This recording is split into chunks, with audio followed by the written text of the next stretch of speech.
What's going on? It's Audrey here with CBCAnetwork.com. And welcome back, man. Welcome back to the channel. If you're new to the channel, make sure you hit the subscribe button, hit a like for the YouTube algorithm. It helps our content get out to a wider audience. If you are new to the channel, again, this is CBCAnetwork.com. I'm your host, Audrey Truesdale. And essentially, what we do, we talk about on this channel, we discuss how to get access to capital using a simple 5-step process. So we chop it up a lot about business funding, business credit, banking, personal credit, anything in between. So if you're a new entrepreneur, if you're existing business owner, and you're looking to get capital, if you're looking to get more funding for your business, you came to the right place. All right. So I want to make sure that you're in the right place at the right time. Hope your holidays was great. We had a great weekend. Did some great things. Got to chill out with the family for a little bit. Got to see some people who I haven't seen in a while. So hopefully, if you're watching this, your weekend was wonderful. So let me know in the comments as you come in where you guys checking in from. Let me know what city, what state. Welcome, welcome, welcome. Make sure you share this out. Make sure you share this out and hit a like for the YouTube algorithm. So tonight we're gonna get into some taxes, man. We're gonna teach you how to file your taxes properly. Okay, we ain't gonna really get into no whole lot of strategy, but we are gonna kind of touch on the basics, right? We're gonna get to the basics because I'm a firm believer of sticking to the basics, right? When we talk about business building business credit, we talk about having 4 or 5 vendor accounts on the profile. That's all you need. Move on to bank funding, making sure you got your personal credit structured properly. Just the basics, man. We don't have to get too advanced into the manufacturer spending and how to pull cash off of vendor accounts and all of that, advanced level stuff, man. We're just gonna stick to the basics, man. So appreciate y'all rocking with me tonight. Hopefully y'all had a great holiday. Let me know, how was your holidays? What did Santa Claus bring to your front door? What did he bring to your front door? What's going on, Coach Ursula? Good evening. Good evening. All the way down in Birmingham, Alabama. What's happening? What's happening? NYC, New York in the building. Shout out to New York, man. Always love in New York City. Appreciate you. Appreciate you. Let's see. We got Miss Diane. Good evening, everyone. Good evening. Good evening, man. Again, as you guys coming to the stream, let me know where you tapping in from, what city, what state. I'm right here in good old Charlotte, North Carolina. So we here, man. Definitely, man. Appreciate all the love. Let's see. Bright Eyes say got COVID. Been enjoying finding you, Mississippi Lady Trucker. Okay, right on. COVID is real. I'm not gonna even hold you, man. COVID is real, but um, you just gotta stay safe. Stay safe and prayed up.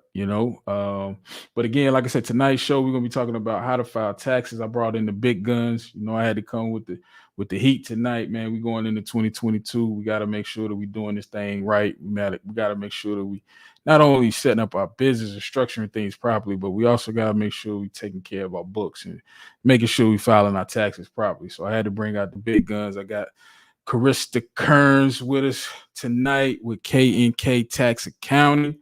So we're gonna have a good conversation, man. We're gonna teach you guys some strategies, some tips on, just the basics, man. We're not gonna make it too high level. We're not, going to class for accounting 101, which I honestly I don't remember what I got in accounting, but I do remember I did well in it. I did do well. It wasn't a C class. I think I got a B in accounting. I was studying. The book was about this thick.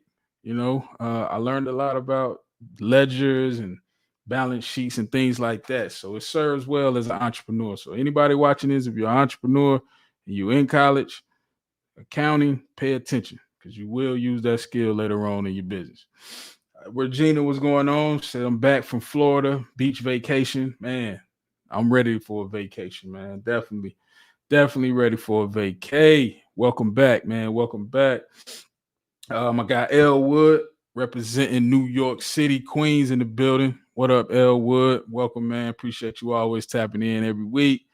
Miss Diane says she's tapping in from California, sunny California, Riverside. What's happening? What's happening?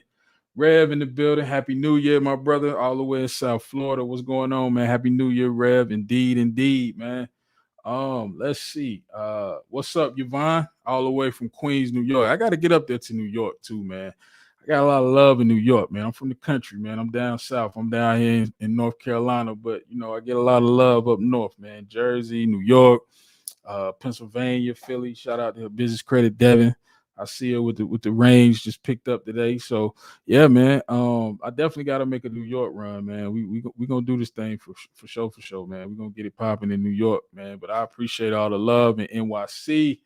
What's going on, Kevin? One of our online training students, man. Appreciate you tapping in. Happy New Year as always, man. Again, for those of you that are new to the channel, man, if you're looking to build business credit and you have not started yet, or if you got started and you're stuck, I put together a free cheat sheet. So all you have to do is go to cbcanetwork.com/cheat sheet, or you can go to 80paydexcheatsheet.com and get your free cheat sheet sent right to your email inbox. On this cheat sheet, we show you how to break down our 5-step process, and we show you how to build your business profile in as little as 30 to 60 days. So if you're watching this on the replay and you're not quite sure where to start building business credit, I would highly recommend checking out that 80paydexcheatsheet.com. Get a copy of your free cheat sheet. It'll come right to your inbox in your Google Drive. You can make a copy and you'll have it in your record so you can refer back to it as you go along on your business credit journey. But yeah, man, it's been a great week. Some approvals just rolled in.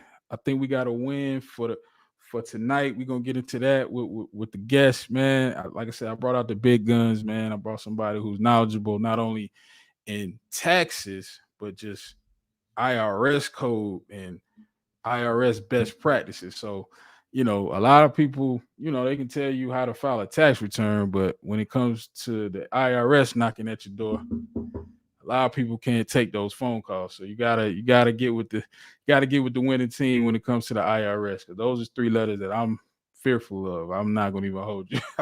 I'm not even trying to play with them folks, man. So I'm gonna leave the IRS to be, man. Just pay what they say I owe. Seattle, Washington in the building. What's going on? West Coast heavy in here tonight, man. West Coast heavy. Appreciate all the love on the West Coast. We definitely gonna tap in with the West Coast. BRK said family from the South got a lot of love for y'all. All the same. Yeah, it's all the same, man. East Coast in the building, but we still down here in the country, man. So we're gonna keep it is what it is. What's up, Ivory? Appreciate you tapping in always. But yeah, man, the IRS, that's definitely 3 letters that you don't want to necessarily play around with. Again, if you're watching this live, definitely make sure you hit the like button. It helps our content get out to a wider audience. And if you're new, make sure that you head over to 80paydexcheatsheet.com and get access to your free cheat sheet so you can start building business credit today. Start learning the steps so that you don't get left behind in 2022. All right, family. So this is what we're gonna do, man. Let's see what's going on. Yeah, repost, man. Repost. Let's share this out, man. Help everybody get these taxes in order, man. Because it's definitely time, man. We're coming up on the end of the year. We're going into the new year. It's only right, man, that we bring on the pros to talk about taxes and how to file taxes properly, man.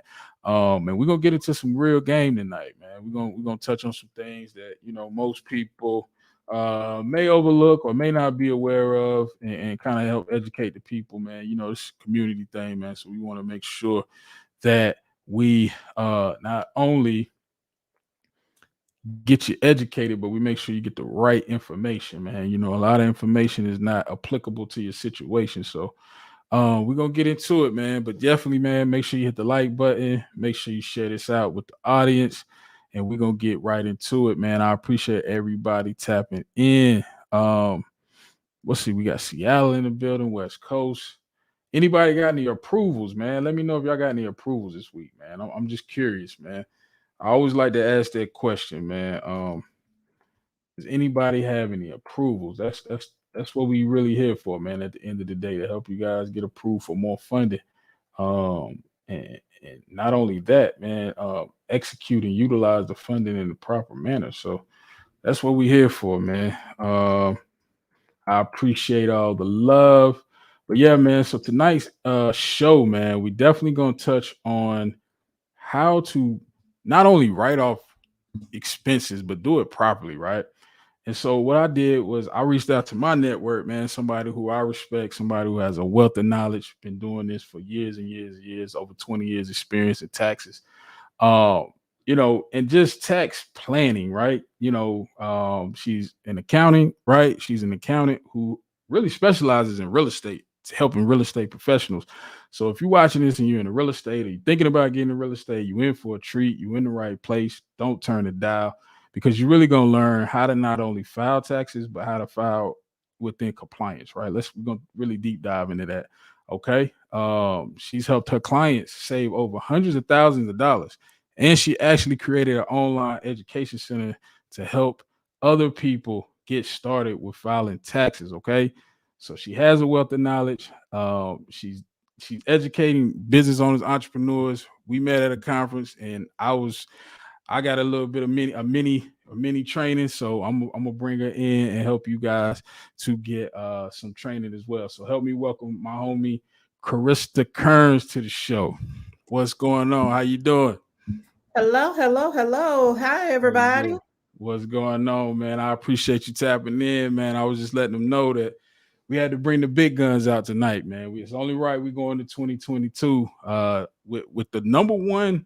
Honestly, I'm gonna be real, and this is just my observation. I'll get your thoughts. Most entrepreneurs, this is what their Achilles heels is. Taxes is like, even myself, I experienced this. I wasn't filing properly or at all. And it kind of cost me some funding opportunities, because when you don't file properly, banks don't really have a true they don't have a true picture of your financials. Your house is out of order. Would you say that's kind of the case in most cases for newer entrepreneurs? Absolutely. First, I want to say thank you for having me. It's an honor to be on your platform and speak to your people as well. Um, But yes, that is 100% accurate statement, because what I've seen, and especially in the real estate industry and sometimes other industries, depending on where you get in, you start your business off as a side hustle. You're not really looking at it as an official business, and they aren't really tracking the income and expenses. And that's the main thing that you want to do, whether you are just starting off, you're growing, it's a side hustle, you're doing it full time. You want to make sure you know what's coming in your business and what's going out of your business, because your income less your expenses, that determines your net income, which is your taxable income before any other credits and standard deductions come into play. There you go. You heard it right from the source, man. Your income minus expenses. That's gonna be what you yourself should be kind of tracking. In addition to trying to get access to capital, because at the end of the day, you want to have a clear picture yourself, and that's one thing I've this year really, with CBCA network and everything we've been doing this year, helping people and kind of building out the community. I've been kind of speaking up a lot on taxes, because I know for a fact that can trip most 90% of entrepreneurs get tripped up when they try to walk into a bank and ask for some funding. But yeah, man, definitely. Let's kind of go back though, man. Take me back. I know we both from the same hometown, man. Charlotte, North Kakalaki. Born and But just raised. yeah, man, born and raised right in the city, man, Queen City. So kind of just take me back to when you kind of first got into taxes, or when did you kind of know like this is kind of my jam, this is what I kind of this is what I get into. It actually started in high school. I took accounting one and two in high school, and I was able to get an internship and go work at a pillow company in the accounts payable department. And they actually paid me, and I was like, "This is kind of cool." And so, life happened. I graduated, but I had my son at 18, so I kind of went Mhm, to work before I went to school, and that's when I got my real estate license, and mhm, I got into real estate. And after that, I was like, okay, real estate didn't like take off for me. And as a single right. mom, I need a steady paycheck. So I went into corporate America, and I started in corporate payroll, started in the payroll department. And just over Mhm, the years, I worked my way through corporate, in corporate payroll, tax and accounting. I was am a certified payroll professional. right. went from there, and I was still doing, real estate on the side. I was taking, referrals. And then I decided to take a break from real estate and go back to school. And I went back to school and got my associates, got my bachelor's in business administration with a concentration in management. Then I went on and got my master's in accounting and financial management with a concentration in certified public accounting. And then I left corporate. Well, I left like 3 times. Hey man, it is what it The is. first the first time I jumped out of it, and pretty much the whole time I was in corporate payroll, tax, and accounting, some form or another type of role. And I left the first time, and that's when I got everything, the foundation and everything set for my business. And I was like, okay, this is cool. I really enjoy helping people learn about the business side. Like, you may know credit, or you may know trucking, or something like that, but you know how to make the money, you know how to bring the money in. But once you get the money, you don't necessarily know how to keep it. You don't know the proper way to file. You don't know which deductions, are tax deductions, which reduce your taxable income. And so I just found, a love of that for helping people. And ended up, after the first tax season, I was like, okay, that was cool. Went back to corporate. Yeah. And I was going to leave corporate again. And I got another job offer. Someone found me on LinkedIn and offered me a job. And it just so happened to be right after tax season. And so I was like, okay, I can't turn this down, So Right. I worked both sides. And in 2019, I left corporate. That was, what they say, the third time's a charm. And so that was the third time in July of 2019. And from then, just being around different people in different rooms and having different conversations, I learned more about where the gaps in the education is, from our business owners to, actually operating like a business. People talk about Amazon not paying any taxes. They talk about Trump not paying any taxes. Well, there are things, strategies and loopholes in the code that allows things like that to happen when you know about it. And Yeah. so they're not out here, just doing things on their own. They have accountants. And I tell everybody, the first thing that you need, the first 2 people you need to consult with when you have a business, even if you can't hire them on as a part of your team, you need to consult with an attorney and an accountant to make sure that you're at Absolutely. least getting started off on the right track. And then from Absolutely. there, I had time to just dive into the tax law and just study, take, different classes. And that's when I became I became an enrolled agent in 2018. Does anybody know what an enrolled agent is? I like I to don't, ask that question. I don't think they do, man. We're gonna have to school them today, man. Help us out. What is that enroll? Because that's a very important title, by the way. And a lot of people don't. A lot of people aren't aware of it. A lot of people are only aware of CPAs, because I get a lot of people saying, I need a CPA. I need a CPA. Now, CPAs are great. Whatever they choose to focus on, I'm sure they are great at it. But what people don't know is all CPAs don't focus on taxes. They don't specialize in Absolutely. taxes. So I actually work with, I partner with CPAs when it comes to actual tax strategies, tax planning, and things like that. So Okay. an enrolled agent is licensed through the IRS. We're considered America's tax experts. Like, that's our primary focus. So that's what we hone in on, like taxes. That's our specialty. Okay. Now And then I'm gonna take it back. Now you said something that was important. I don't want the people to miss that. You said a come on. CPA cannot specialize in taxes, right? No, Or- it's not that they cannot. So CPAs cover a broad range of Right. things, and Okay. all of them may not specialize in taxes. So They may break that down. specialize in. Like So, how does the different areas that a CPA could, because a lot of people you correct, what they'll do is they'll say, hey, I need a CPA. mhm, But in my experience as a business owner, you just need someone that understands, like you said, the tax code. So can you kind of right. distinguish what areas CPAs cover and the differences? Some CPAs cover finances. finances, like the CFO portion. I don't like to Mhm. call it bookkeeping because it's much more than, just categorizing some transactions and running some reports. They are actually forecasting, budgeting, and, analyzing those numbers for you, helping you make important decisions within your business. And Yeah. we can do that as well, but we do it from a tax perspective. Enrolled agents can do the same thing CPAs do, except for sign off on financial statements and audit financial statements. So those are the Mm. things that a CPA does. CPAs, they can do the auditing part, they can do, those things. And when I was looking at the two and I was studying the auditing part of the CPA exam and stuff, I was like, I don't ever want to do this again because that part was boring to me. I Right. like the tax part because the tax part, one, no two tax returns are the same.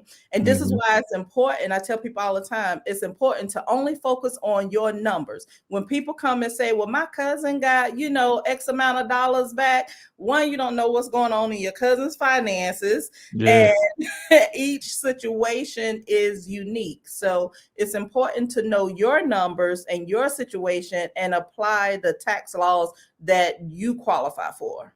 Nah, that's good stuff because even we have another quote unquote my guy Terrell is a CFO, and he even admitted that he's not the best at tax preparation.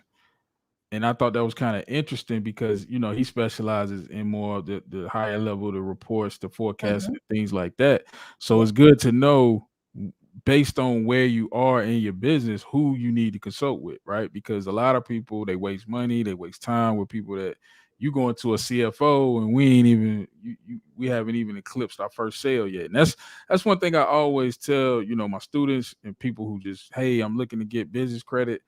Let's focus on the revenue because if we got Mhm. revenue, we got options. Without the Right. revenue, we really ain't got no options, man. And it's sad because you hear a lot of people you can get funding, no doc, no tax return. Yeah, those are out there, right? But let's be honest, that's only about, let's just say if it's 100 banks, you're only gonna get that from about 4 or 5, right? The other 95, we gotta have some type of documentation, some type of Right. paperwork. Now, I know you said when you were in corp or when one of your roles in corporate, you were a payroll agent. Was that correct? Payroll special. Yeah. Payroll specialist. Mhm. What Mhm. is so with a Payroll. payroll specialist? What does that entail as a are you just doing like the payroll taxes, helping people with filing the payroll? How does that work? Well, when I was in corporate, that part was basically running the payrolls, making sure everything balanced, the correct taxes and everything were coming out and, reviewing those reports. Mm, From a business perspective, it's a little different. okay. I assist my clients, with payroll, but from a tax perspective, because there are agencies and companies out here that'll run the payroll for you, or you can go in and click a button, run your payroll, or you can have it done automatically. So depending on where you are in your business, when you are S corp, I may, review the payroll for them, make sure that they have their reimbursements on there and things like that. So I partner with my clients on the payroll so that I can review, make sure everything is accurate before they actually submit it for processing. Okay. Nah, that's good stuff. And the only reason that was a selfish question because at some point I know I got to get on payroll for my business. So Mhm. I'm just trying to pick your brain a little bit about how that all inner works. But I guess, man, for most of our viewers, people in our community, right? A lot of them are solopreneurs, Mhm. entrepreneurs, maybe been in business 5 years or less. Okay. You typically 1 to 3 years. So let me ask you, could you just for the public, right? Because I get this question a lot. I hear this out in the business world. A lot of people say you can write this off, write that off, write off.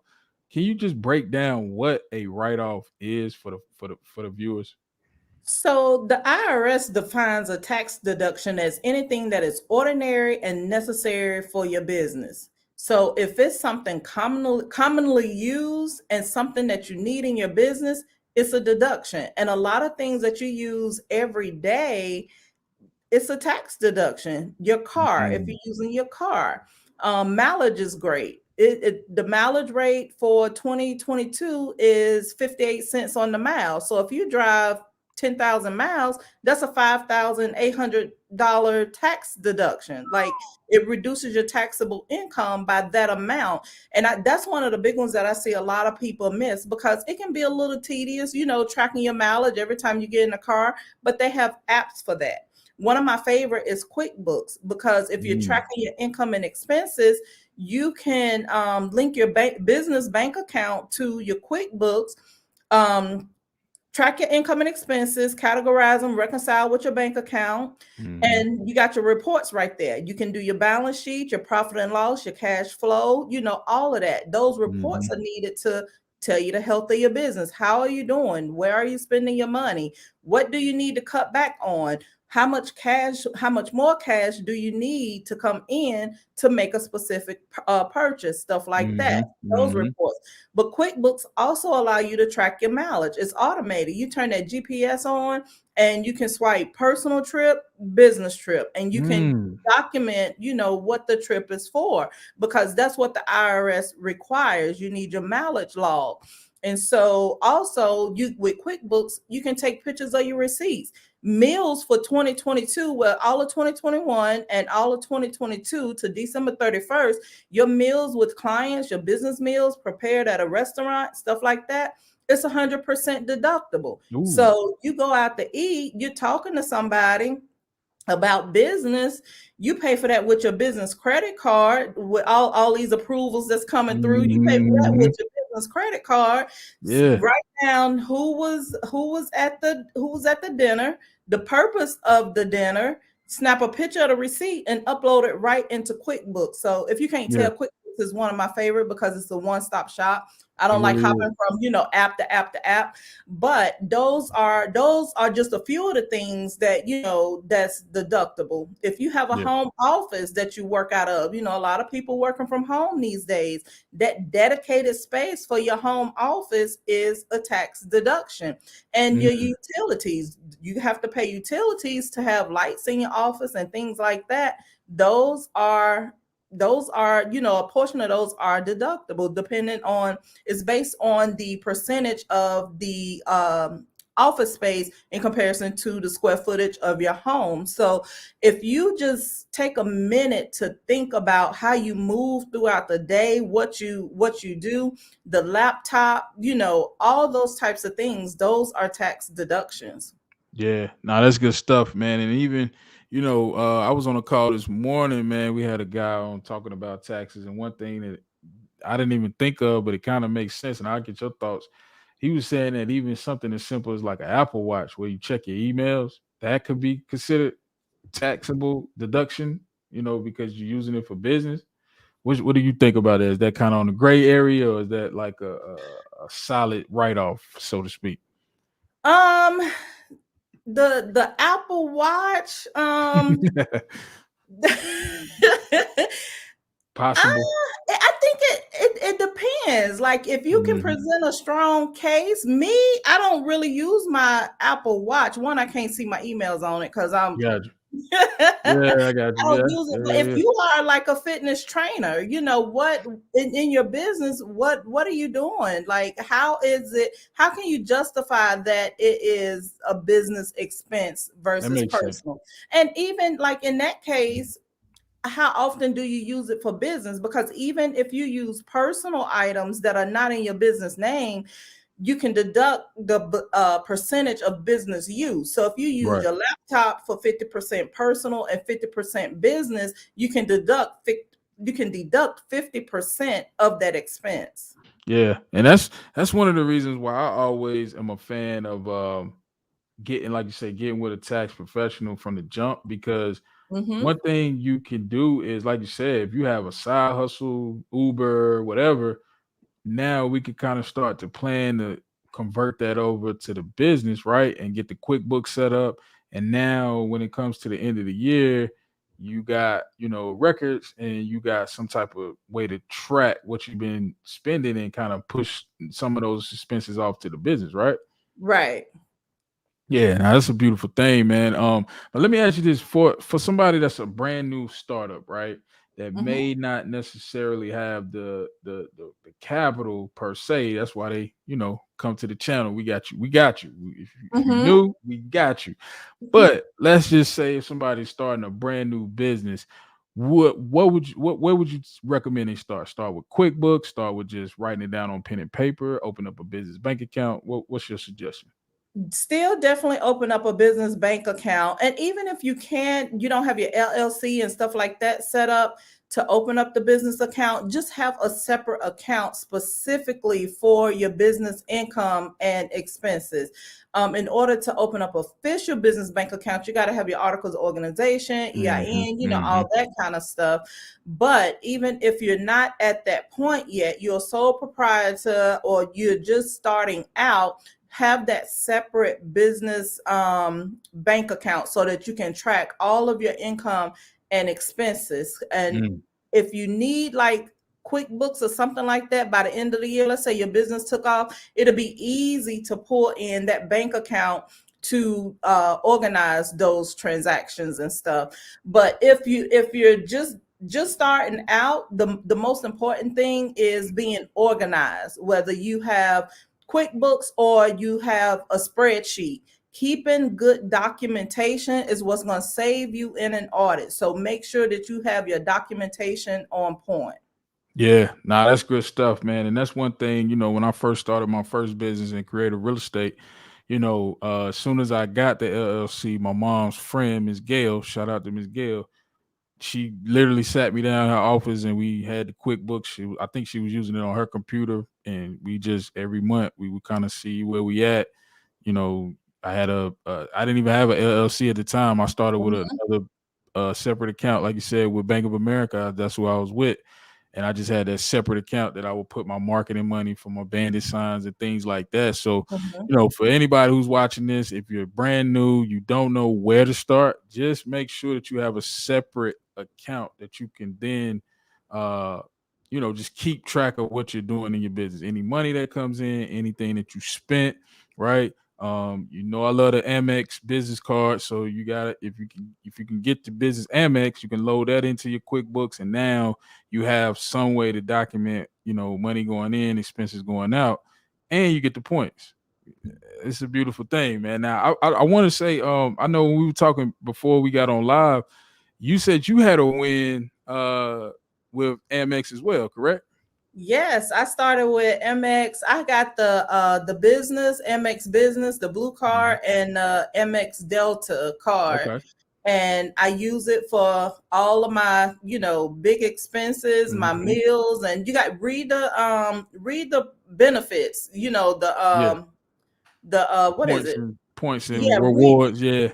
Yeah, so I make sure I use it for, the ones that's gonna give me the most benefits. And this morning I got an email. I signed up in April, and this morning I got an email that they had tripled my limit. So Ooh. I was like, Hey, hey, let's go, man. Hey, that's a beautiful thing, I man. didn't even have to request it. Yeah, that's one thing about Amex that I like. People ask me what's your favorite business credit card. I always recommend Amex. It was actually the first business credit card I got. And the reason being is because when you have a good relationship with Amex and you take care of it, you don't abuse it, you pay it on time, they take care of you. They one of the few credit cards where they'll let you run up a bag. I think I had the business gold card originally.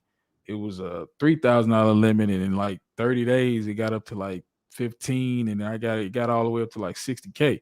So Nice. yeah, Amex is one of the ones where you gotta take care of Amex. That's all I'm gonna say. Hmm. But shout out to you, man. Definitely, man. That's a win Thank for you. sure. Triple limit. That's I told y'all, man, we don't miss every week. This is not. You can't make this up, man. I literally Mhm. every week somebody got an approval. Whether it's me, you, somebody in the family got an approval. So shout out to you, man. MX is dope, man. But then again, let's take it back now. I know you said you were in corporate. You were kind of doing the corporate thing. So once you transitioned into taxes and accounting, kind of help take us back to that transition. What was that like in the beginning? Was it hard to find people, or did you have a book of business, or what was some of the struggles you had originally? Oh my goodness, I was so caught off guard because when I left my job, that I did real estate, on the side, Mhm, as well. I was still doing real estate. I had a few deals that year that I left because I put the word out, that I was going to be doing this on the side and mhm, taking on, my tax business to the next level.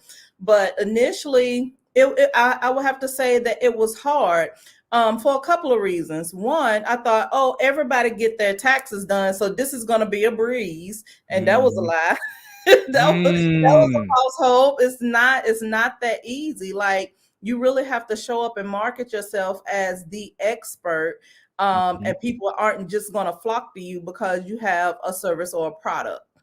mm. Um, That's and the good. other part that was hard that I had to learn and still getting, wrapping my brain around is the business side of it. Like I know taxes, I know numbers, but dealing with people and Mm, just different, making sure you dot your I's, cross your T's, have those contracts, engagement letters, and all those things in place, and just being clear about your services, your offerings, and things like that. So gotcha. it's a lot of different aspects to when you're just starting a business. Like working 9 to 5, I go to work, I knew what I had to do, every day.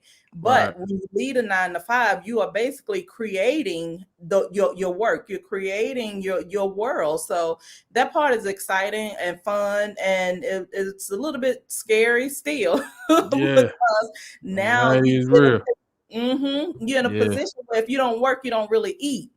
Right. But thankfully, I'm in a position now where business is growing and I'm growing my team so that, I can take on, more business and stuff like that because you really can't do it all. Yeah, yeah, yeah, yeah. That's good stuff, man. That's exactly kind of how we start. I started this whole thing just off of what we doing now, just going on Mhm, YouTube, talking my talk, and just educating the people, and it just kind of gravitated. People, started to, listen more, pay attention more, and kind of got word out.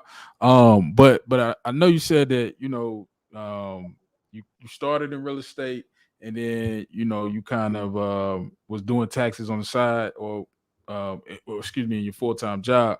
mhm. But when you got into so with the real estate, I know you say you specialize in helping real estate tax professionals. So can you kind of break down why you chose tax professionals and what that entails? Like how do you what's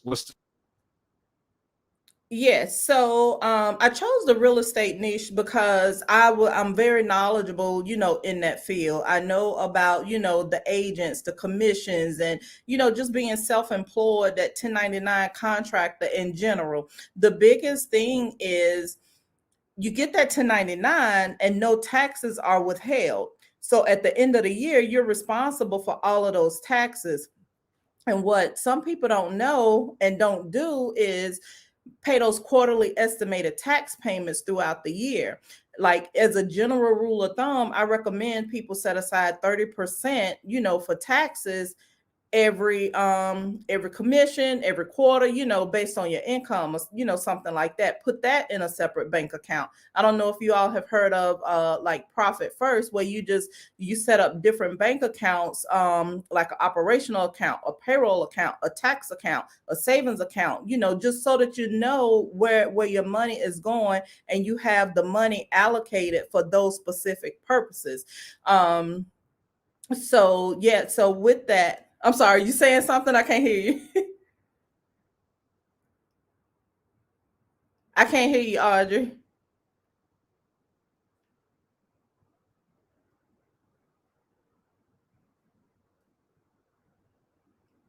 Did I lose y'all? Can y'all hear me? I can't hear you, Audrey.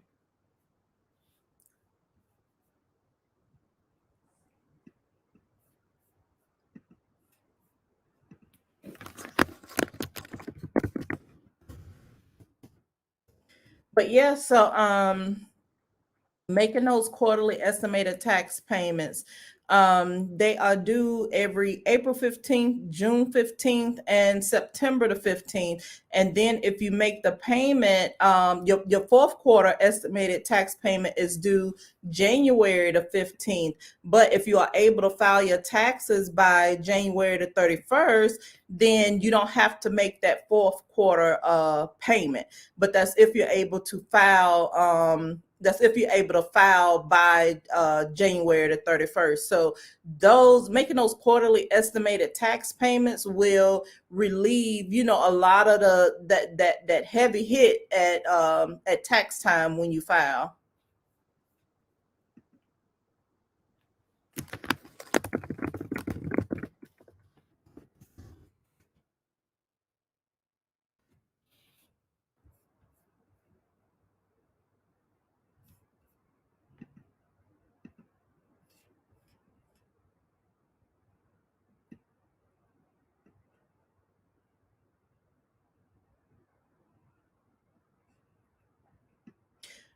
Okay, while Audrey's getting his sound back, someone mentioned 7207. I'm not sure. I think you may be referring to 7202. What did you have a specific question about that?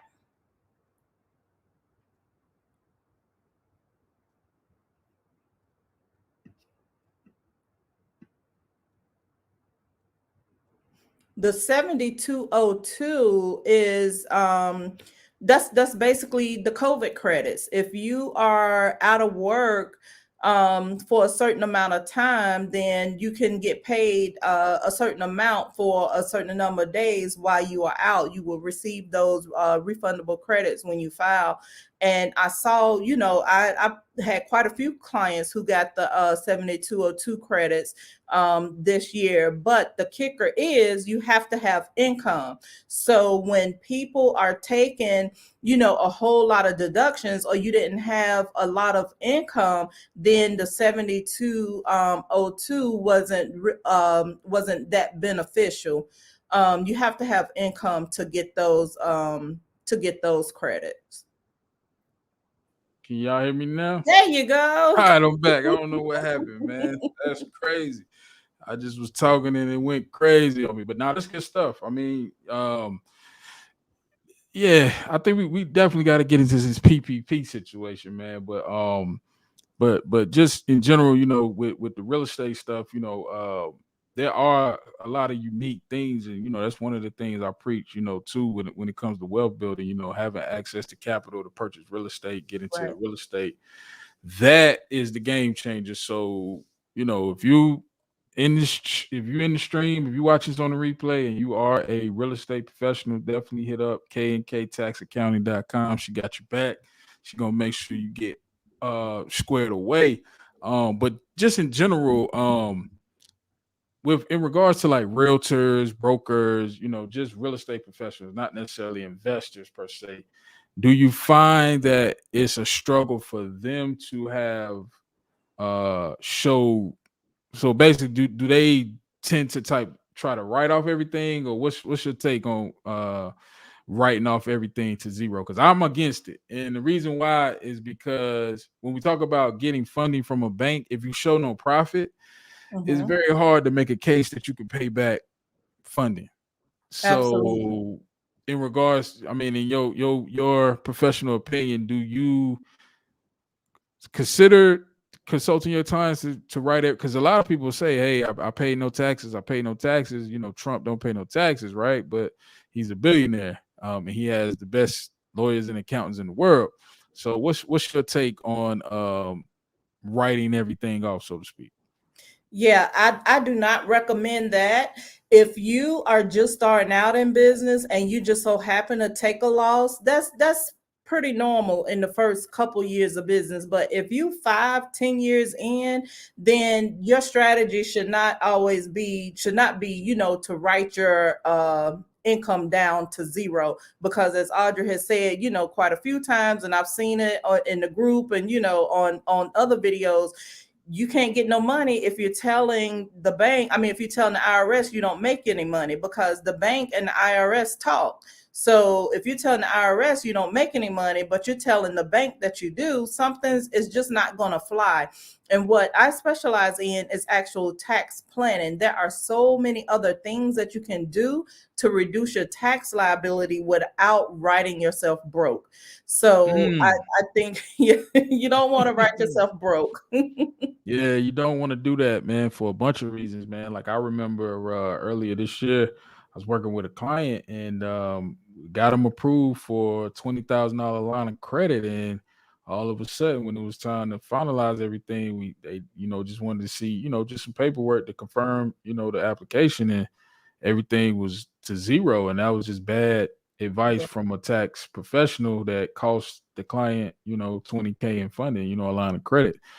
So even with the credit, guys, without the paperwork, I can Right. help you get the credit, but if you don't get with Karitza and file your taxes properly, you will be left in the dust. Because even now, COVID, a lot of banks are kind of turning an eye to a loss in 2020, but this is going into 2022. COVID is Right. almost 2 years. The pandemic was 2 years ago. So at some point, man, we can't keep singing that. Oh, I took a loss. It was COVID. It ain't always. They threw a lot of money into the economy last year. So, um, now speaking of which, what's your take on the PPP? Everybody going for that type of funding? Because I'm of the mindset that I want any type of funding that's available to me. If it's a vendor account, if it's an Amex card, a U.S. bank line of credit, or whatever, I want to be able to qualify for it all. SBA, whatever. And typically with SBA and things of that nature, you need years and history of tax returns. So what's your take on the SBA stuff? I think it's great. I think the PPP was great. People took advantage of it, but those Yeah, those who actually qualified, had the income, had the employees, that was a great opportunity to get money in your business, keep staff on, and keep your business afloat when the economy was basically shut down. got you. Yeah, no, that's good, man. EIDL, you have until what's today? Today the 29th. I You think have Friday. until Friday, yeah, Yeah, to like increase the loan that you have. You can request a increase if you already gotten a loan, or you can still apply until December the 31st. And to get a loan, a business loan for 3.25%, I mean, unheard of. it's unheard Unheard of. of. I Now, think it is great. one thing I want to say with the EIDL increase, one thing you have to show is that you rebounded. A lot of Mm-hmm. people, like you say, if you writing everything to zero every year, how can you? And then it's interesting. I think I saw you post this on your IG. How could a lot of people were saying that they had basically the PPP or the EIDL. I can't remember which one. It was supposed to cover you basically taking 20% or more year over year loss. So that means you had to be keeping track and everything we talked about, right? Mm-hmm. So if you didn't keep track of that, you basically lost out on all that funding. Right. Yeah. Mm, You were supposed to show year over year, like your loss. right. Year, it was a year over year, or like it, or a quarter within that specific year. If you show Mm, like, I think it was like a 20% loss or something like that. Yeah. gotcha. But the only way that you can do that is if you had those QuickBook reports. Like my clients who requested that, we went in, did a custom report, and did the compare. Boom, they were good. Yeah. And that's Had why I always tell people I may not be the first person to talk to, but always focus on revenue because a lot of people, I get DMs, big bro, hey, I need help. I need funding. And it's not that you necessarily need funding. We need a strategy with the funding. How are yes. we going to show the bank that we can not only pay this money back, but we're going to grow the company, right? So I'll give you an example. This year, right, even though I'm teaching this stuff, I haven't really eclipsed 100,000 like I did last year, right, in funding because this is a startup. I'm Mm-hmm. funding a lot of this out of the pocket. I'm Right. using creative ways. I'm on the YouTube streets. I'm on the microphone. I'm bootstrapping, so to speak. But I know the formula for getting access to capital when I need it, right? So, like for instance, last week I went down, sit down, had a conversation with a banker, and I was able to explain, like, hey, right now these are the numbers. This is what we're looking like going into Q1. Right. So it's not always that, a 750 credit score is going to be the key that unlocks that door to fund it. Right. It does help. Like, don't get it twisted. If you maintain a good credit score, you will have access to funding. But I see a lot of people make it like that's the only thing, and that's why I wanted to bring you on, because you got to have some paperwork at some, even if it's Right. just a P&L. Even a P&L. Sometimes I talked to one banker. If you can show 2 quarters of profit, they can do one. So basically, let's say for the last 6 months you had an average monthly revenue of, let's say, 10K. They'll do a Mhm. line of credit 2 times that gross income. Nice. But how can you show that if you're not getting with Right. Karitza and making sure you got your P&L? So that's why I tell y'all, family, when I bring people on the show, is you, these are people that you gotta have on your team, right? Like, you gotta have a tax planner, you gotta have an attorney. CFO is industry specific, business specific. It's not a requirement, and I'll get your thoughts on it.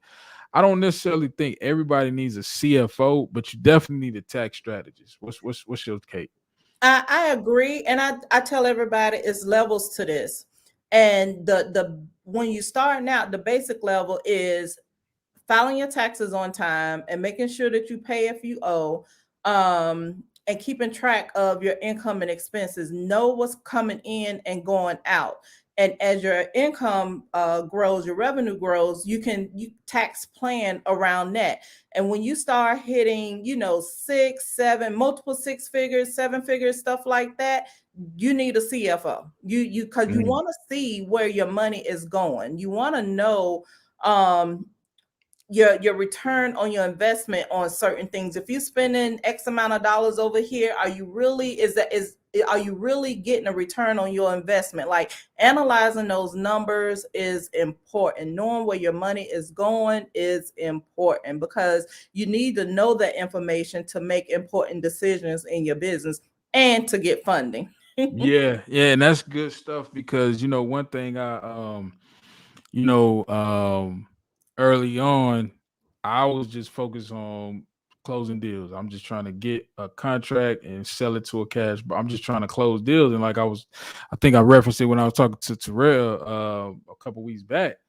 I was not very profitable. I mean, I had little teensy bits of profit. It wasn't crazy, but it was because I didn't have the bookkeeping the way I needed it. I wasn't Mhm. tracking things. I wasn't on track in my business to even know where the holes were, where I needed assistance, right? And so that's one thing, I teach my students is, set this stuff up in the beginning. Yes. Don't necessarily just run to every bank and ask for funding, because if you don't know the numbers and the banker is asking you basic things, and I'm actually probably next week or the next 2 weeks, I'm gonna do a webinar, and we're gonna break down everything for 2022. But one of the things that a lot of people can't answer when the banker asks, how much is the business worth? What Mhm. what is Mhm. the business worth? What's the valuation? That right there, Yes. it could go either way based on your answer. So just stuff like that, man, is why it's important to make sure that you get with a tax professional.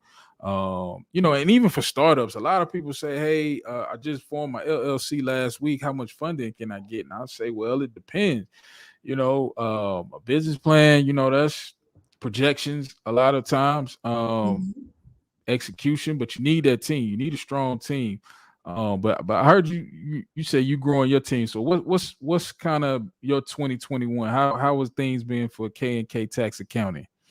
2021 was great. Of course, it came with this challenges, learning Mhm. curves, hiring people, realizing that they weren't a good fit after you hired them, Mhm. starting over. Like, those are the business struggles that I have. Like, Yeah. getting the right people in place, because I'm big on customer service. So I want to make sure that whoever's on my team understand that customer service is huge. The client experience from beginning to end is huge to me. So I want to make sure that I have that in place for those things that I'm not doing myself. Yeah. Nah, that makes Um, sense, man. business growth. And I think, thanks to COVID and, a little social media presence, I think I have reached, an audience who now have a better understanding of the importance of keeping your records organized and filing your taxes. And even if you're not in a place to hire an accountant, on your team, to consult with one throughout the year. This year I had more consultations, than anything. And that's what prompted me to go ahead and create the digital products, Mm, because on those calls I was getting a lot of the same questions, a lot of the same basic questions. And that's what made me realize that, like, in real estate, they teach you how to pass the test. There's a course for that. There's a class to teach you how to pass the test. You can mhm, find someone, learn how to market yourself. But when it comes to the business side, nobody's teaching you how to operate your business, because that's what it is, like a business. You see the fancy stuff, the big houses, the nice pictures, the grand marketing, but on the back end, the business is raggedy.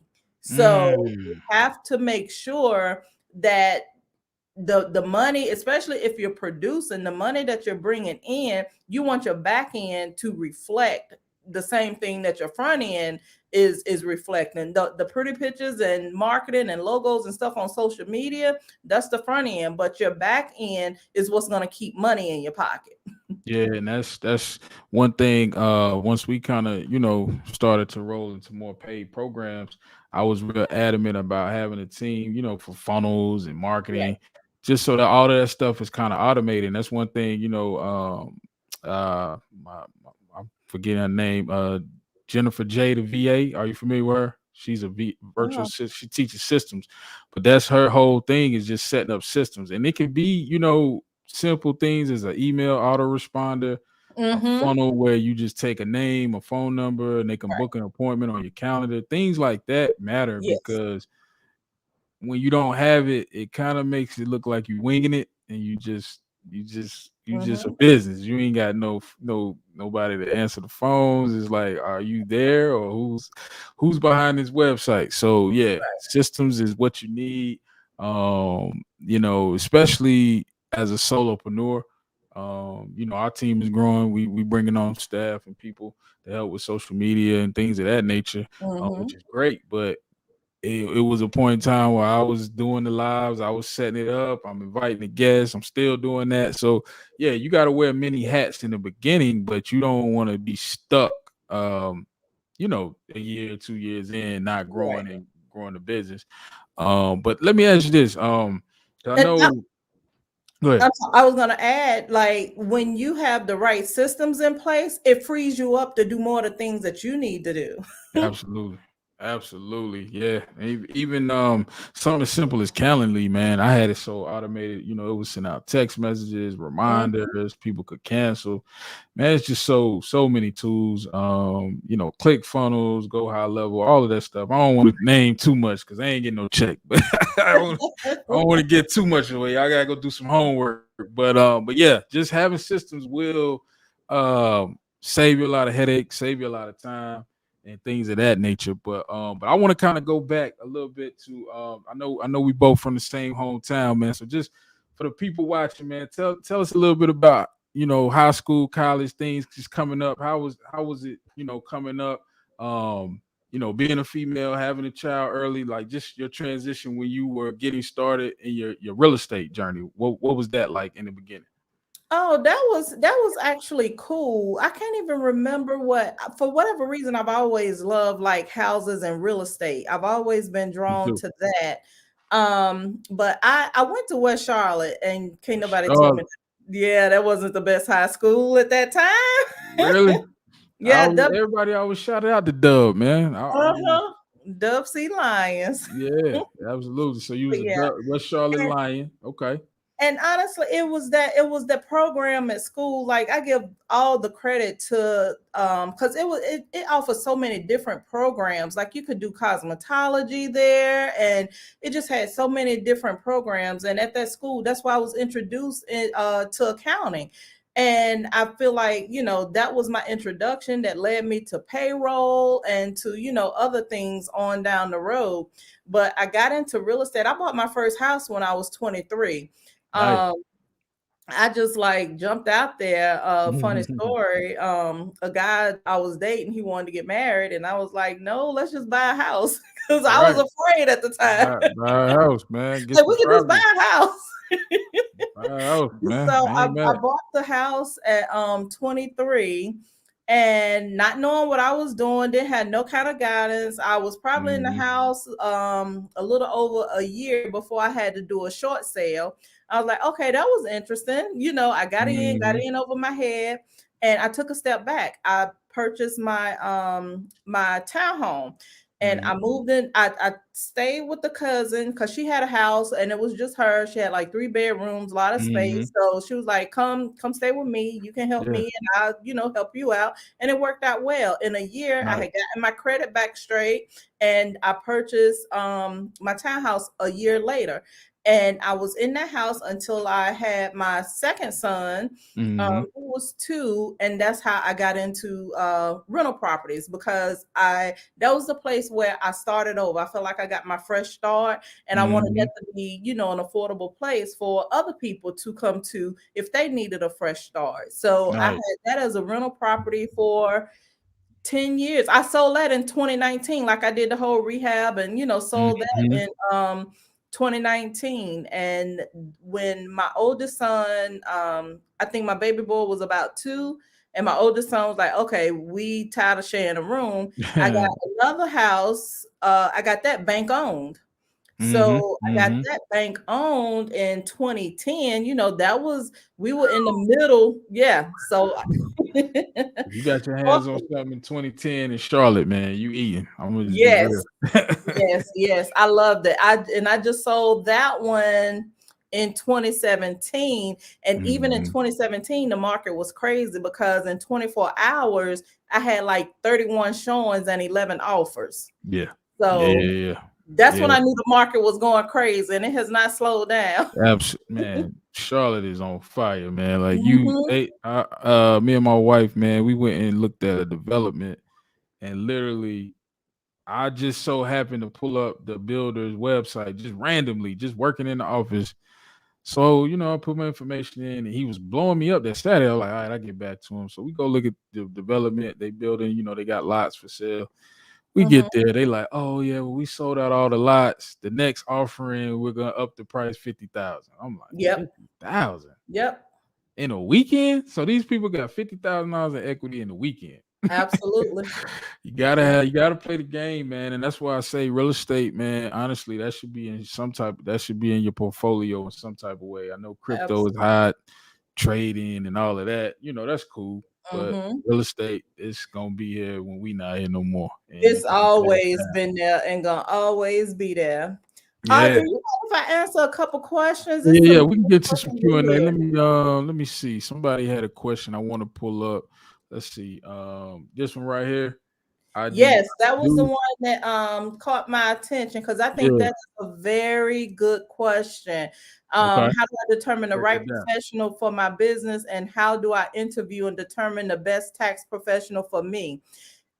It depends on, well, and I just learned about this once I jumped in full time.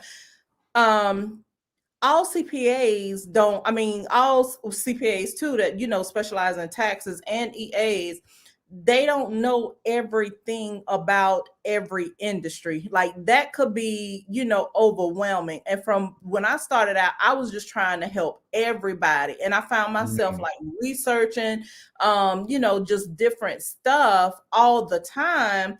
And I didn't feel like I was mastering anything. So depending on your industry, and if you need a referral, you can find me on Facebook or Instagram and DM me. And I know a lot of people in different industries. If it's not real estate, I can connect you with the right person. But first, getting someone who is very knowledgeable in your industry, because that's going to be the person that's going to be on top of the credits, the laws, the loopholes, and all of that specific to your industry. And that's really what made me niche down to real estate, because the things that may apply in trucking may not apply in real estate, may not apply to e-commerce, and just different things like that. So you want to find someone who is very knowledgeable and specialized in your industry, and ask them. Don't be afraid to ask, the hard questions. So how do you keep up with the ever-changing tax laws?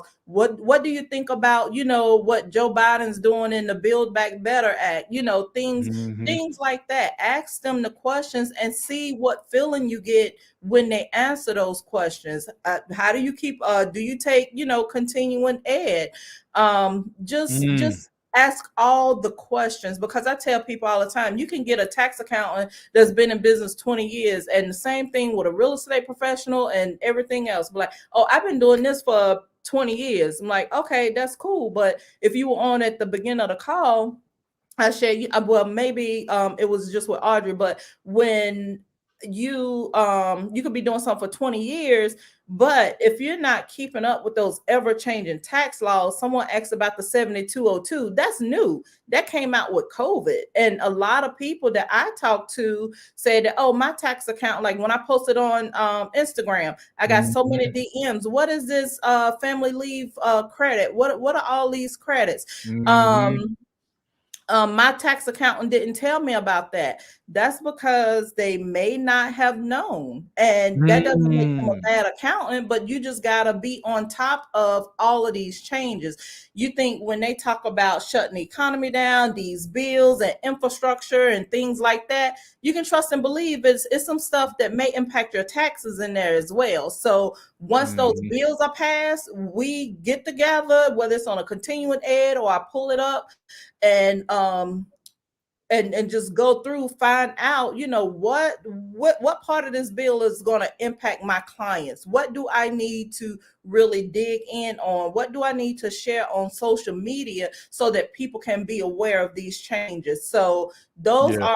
are, the kind of questions that, you want to ask. Like, you want to make sure that they're knowledgeable. Just because somebody been in a business forever, just because someone's a CPA or anything like that, things change. Because when the Tax Cuts and Job Act came out in the end of 2017, 2018, it basically wiped out everything that I had been doing those years before, everything that I had studied for Uh, the PA exam to pass. Like, it was like everybody was starting over from scratch. So whether you've been in the business 20 years, you got to keep up. I mean, 20 years or 5 years, you have to keep up with the ever-changing tax laws. yeah, that's good stuff, man. I definitely agree. You want to be, I put out a lot of information, a lot of stuff, but things change within um earlier 2021 to December, so you gotta always be ever educating yourself.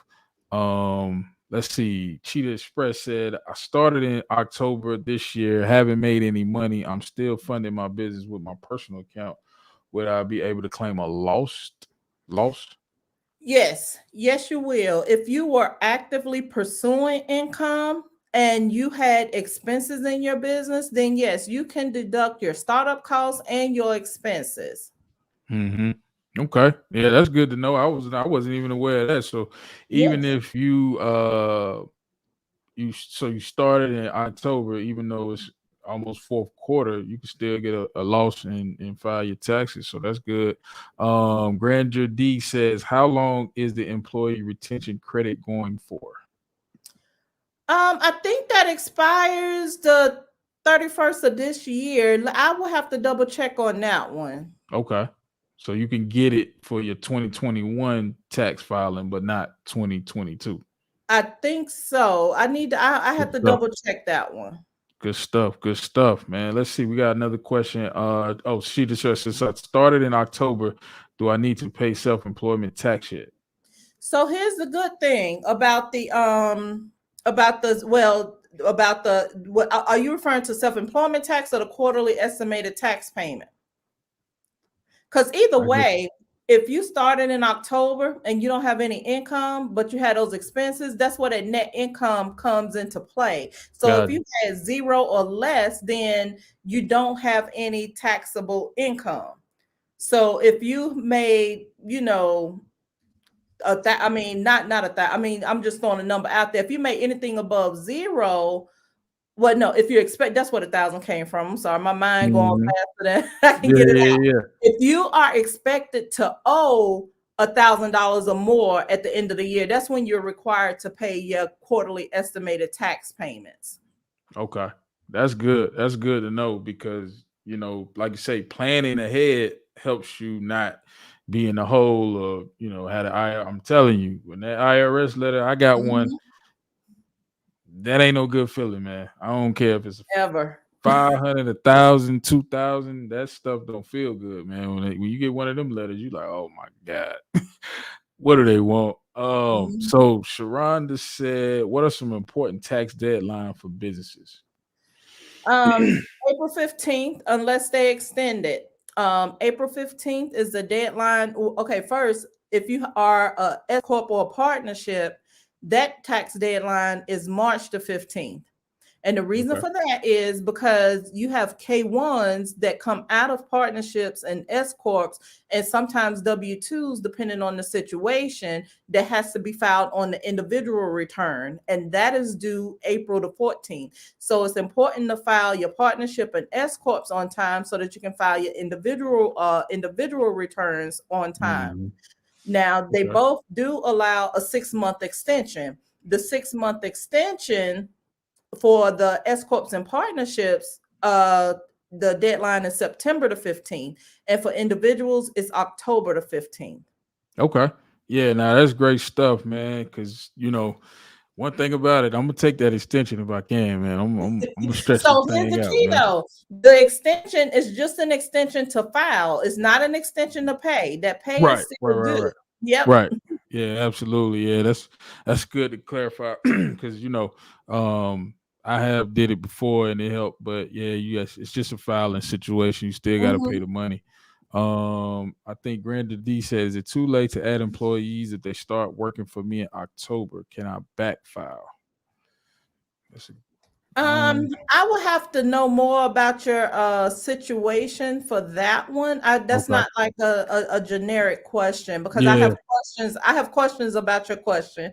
yeah, yeah, exactly. So definitely hit up KNKTaxAccounting.com. She got you covered, man. So y'all reach out to her.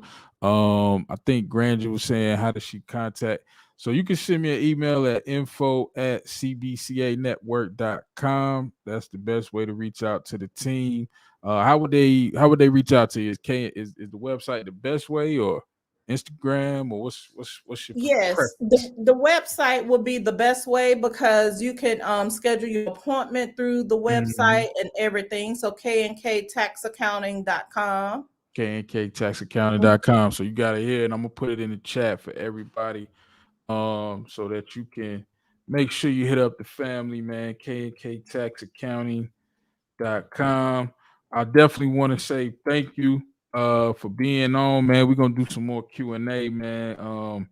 We gotta bring you back to get into some of that real estate stuff, but that's some heavy lifting, man. We talking about real estate professionals. A lot of people in the real estate game really don't understand the tax game when it comes to real estate, and that's unfortunate. I've seen it myself, actually being in the creative real estate side, where even something as simple as property taxes, things of that nature, people having multiple rental properties in their personal Mhm. name and not necessarily understanding, structure properly, not getting, depreciation, things like that. So we definitely got to have a whole, that's I think that's a whole nother live stream. What you say? And I was gonna say, you mentioned one that was a huge one for me these last Yeah. couple of years when I niched down to real estate professionals and investors. That depreciation. A lot of people don't understand how depreciation works, and a lot of people missed it on their tax return, whether their professional wasn't familiar with it or they were doing their taxes themselves and they didn't understand how depreciation worked. And this year I was able to recover um about $70,000 in depreciation that people had missed. Like a few clients had missed, depreciation, because you can go back and get it. It's not as easy. But yeah, like determining the difference between repairs and improvements and how those are depreciated and things like that. Yeah, that's a whole nother live stream. Yeah, nah, that's It's a a whole lot. another live stream for sure, man. But I think we got my man. Oh, my man Rev just dropped off. I thought he was gonna hop on the stream, man. But I don't know if we got any more questions. But yeah, just real quick, man. Tell the people how they can get in contact with you, what you got offering. I know you do tax. Is it tax consulting and planning, or just kind of break it down what you do, how they can reach out to you, and information on your products and services. Yes, thank you. So you can visit the website, knktaxaccounting.com, to schedule your appointment. I have a couple of courses out there now. The Mhm. MLS tax method, and that's basically for beginner real estate professionals who don't know what they can deduct, how to organize their income and expenses. I give like tools like spreadsheets and Mhm. checklists and things like that in that one. And the other course is keys to understanding the S corp. Tax Twitter Mm. and LLC Twitter, tell everybody get a LLC, elect to be taxed as an S corp, and write your whole life away.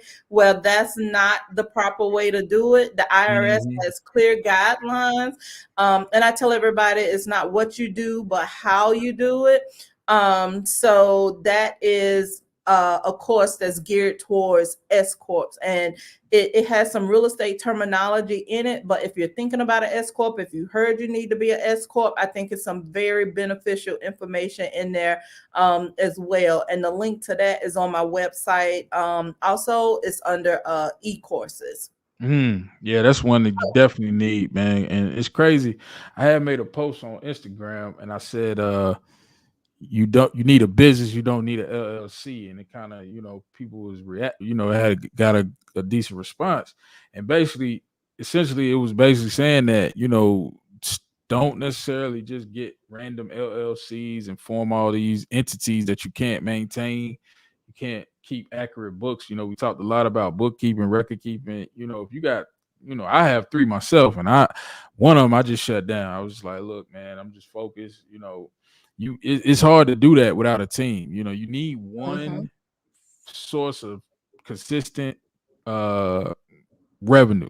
If you can do that well, then you can have, like you say, those multiple LLCs and S corps and all that high level stuff that they make sound so sexy on Instagram and Facebook Mm-hmm. and Twitter, but when you really break it down, you just losing money. You ain't making no money. So just focus on income, revenue. That's one thing I try to heart to people, students. Let's get, and that's one of the reasons. I think my second live stream I did kind of went crazy and got a lot of views, is because it was basically a breakdown. It was a step by step. You can do this in 30 to 60 days and be out of here. You don't, all these people saying you need to take 6 months to build business credit. It really don't have to be that long. But and the reason being is because you need to get the revenue. You have to make money to sustain. It's not playtime. You know what I mean? But I think my guy Rev was wanting to hop on, so let's bring Rev up, man. He's a friend to the show, man. Rev, what's going on, my brother? Hey, what's You said going you had on, sir? a, What's a going on? Can you all hear detailed me well? question. Can you all hear me well? Yeah, we can hear you, man. All What's right. going on? Help me pronounce it. Is it Carisha? It's Karitza. Karitza. Yes. Uh, g- God bless you, Miss Karitza. Happy Thank holiday you. season greetings to you, Audrey, man, your family. Blessings over Yes, your sir. family, brother. So Appreciate you, my man. first, Same likewise. sure. Got a couple quick questions for you. First Okay. question, I'm asking for a friend. Hint, hint. Um, I know one of the biggest things, as you all mentioned tonight, is keeping good bookkeeping and records. What would you advise or recommend to someone who started late in the game, didn't make any revenue, did a lot of expenses, but did not account for the receipts and all that? Is there a way, now that we're at the end of the year, for them to go? They have the record of the purchases, but not the actual receipt. Is there a way to go back and try to find those receipts, or what do you do, or do you just count it as a loss this? Mm. So without the receipts, you say, can you still get the write off? Is that the question? Well, what do? You don't have the receipts. You don't, you have the expenses on your, say, like you paid for, the equipment, the meals and stuff with a credit card and so forth, but you don't have the actual receipt. Oh, gotcha. The IRS allows you to not have the receipt for transactions $75 or less. You'll get a pass for Okay. that, but Mm. I'm trying to think, is there a way to go back with if you just like through your receipt? I think it depends on like what you spend it on. Would you be able to like recover the receipts? I don't know like what type of business you're in, how many transactions you had, or things like that, your record Mm. keeping. But I would recommend recreating, as much as you can, because I don't like to Okay. leave, money or deductions on the table if you don't have to. Okay. Mm. That's All good. right. So That's good. you just go back through. Yeah, I believe some of the stuff are online, so we do have some of the receipts and stuff for that. Some of the equipment we do. So I just wanted to know, what do you do? Because now at the end we got QuickBooks, but we didn't have the QuickBooks at the time to capture some of those receipts. So Makes sense. Makes sense. Yeah, and a lot of people, like I have some, like if I order something online, and even in some places they ask if you want your email printed or emailed. I have all my when I'm given that option, I email the receipts and I keep them in, a folder on my email, 2021 receipts. So like I have my Mhm. receipts in an email by year, just in case. So if I can get an electronic email, that's always an option. But definitely keep your email for your receipt for your larger purchases. You may be able to go back and recover some of those. But like I said, the IRS does have an allowance for like items $75 or less. You don't necessarily have to produce a receipt for.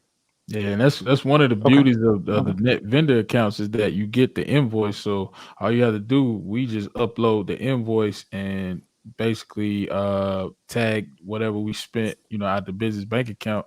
And it's Mhm. pretty seamless. You just attach the invoice and QuickBooks is really like all in one, man. You can't really go wrong with it.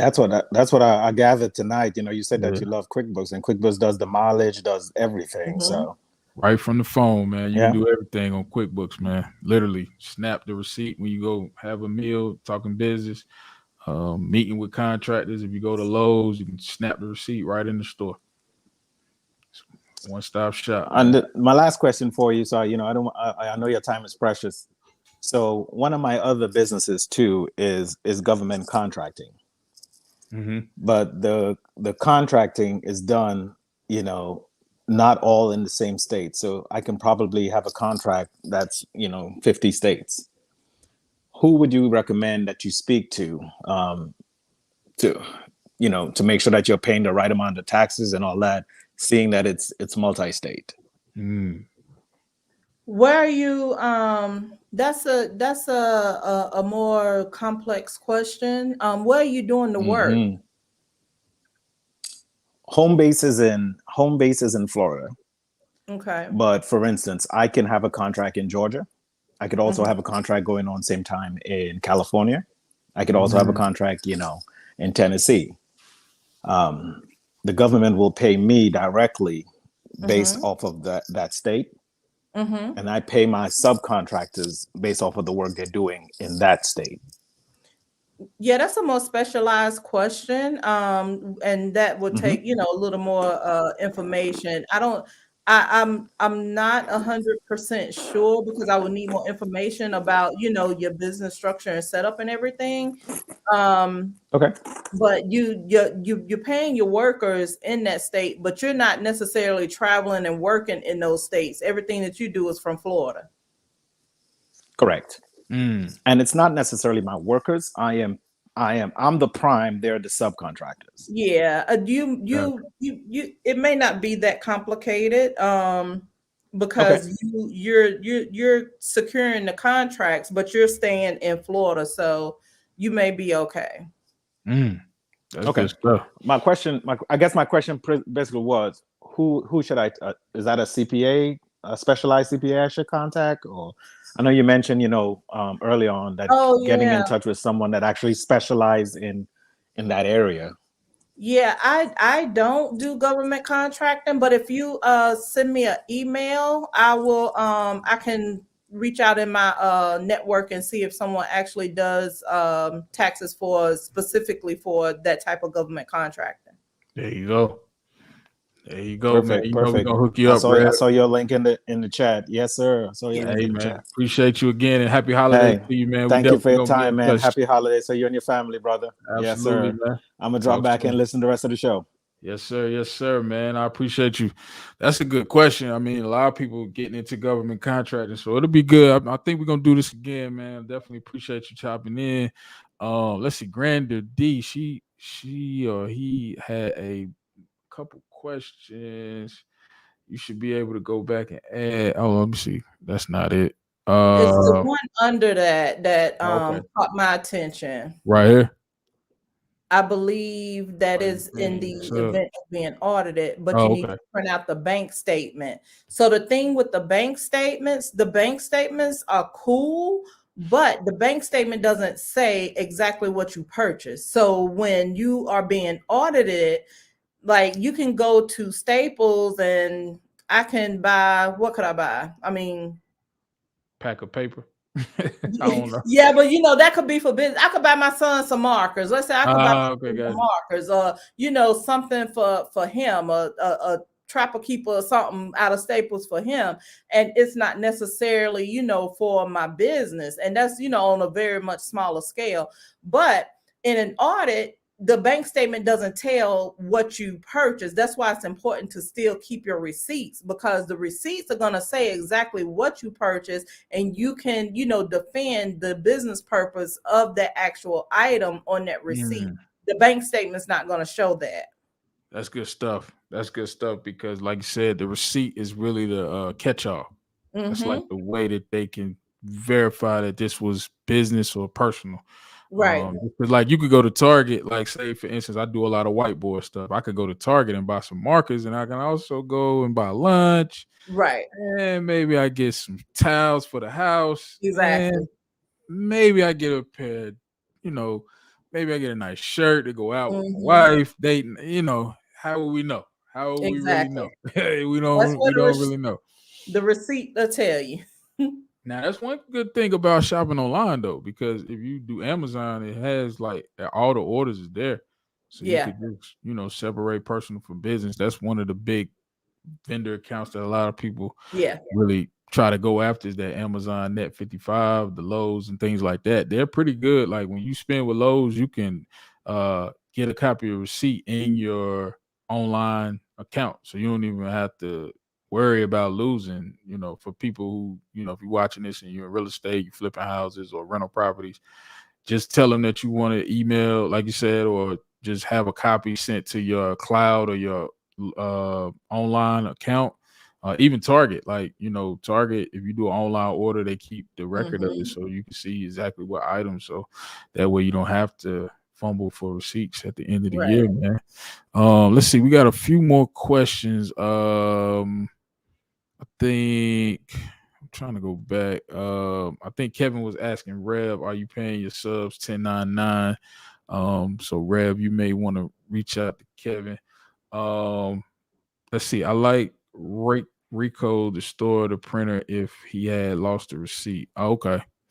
I think that's it, man. I don't see any other questions, man. But again, definitely, like I said, tap in with the homie. I appreciate you again. We definitely got to do this again, man, because taxes is something that can be an Achilles heel. It can trip you up. You can get jammed up when it comes to bank funding, especially when you talk about business lines of credit, business term loans, and things like that. You want to make sure you got, a clear picture of what's going on financially. That's one thing I kind of had to learn and level up to. Just making sure, that you leveling up, man. But anything you want to say in parting, man, before we wrap it up? No, with the upcoming tax season, just the key is being organized. I tell people all the time that, tax prep is just tax prep. You're reporting what happened, in the previous year. And the thing that you want to do, especially as you start making more money, is get with an accountant that's going to tax plan with you throughout the year. And that way you're not scrambling at the end of the year. Okay. So tax plan Mm-hmm. at the top of 2022. So when we get to this time next year and you watching this on the replay and you got 7 figures in gross income, you're not giving Uncle Sam half of that. Exactly. Okay. Because we want to pay our fair share, but we ain't trying to get more than we got to. Definitely not trying to give us more than we have to. Yeah, man. Oh, Lord. Well, definitely, man. I appreciate you, Karitza, man. Happy holidays to you and the family. We definitely gonna do this again, man. Thank you to everybody in the chat, man. Appreciate y'all tapping in. And if you're watching this on the replay, happy holidays to you. Have a blessed and safe New Year's. Stay safe. Stay in the house. Don't be out here in these streets trying to get this party on. Just stay home. Watch this again. Study. Make sure you hit up K&K Tax Accounting for all your tax prep and planning needs. And we're gonna see y'all in the new year. And we'll see you on the next live, everybody. Thank you. All right.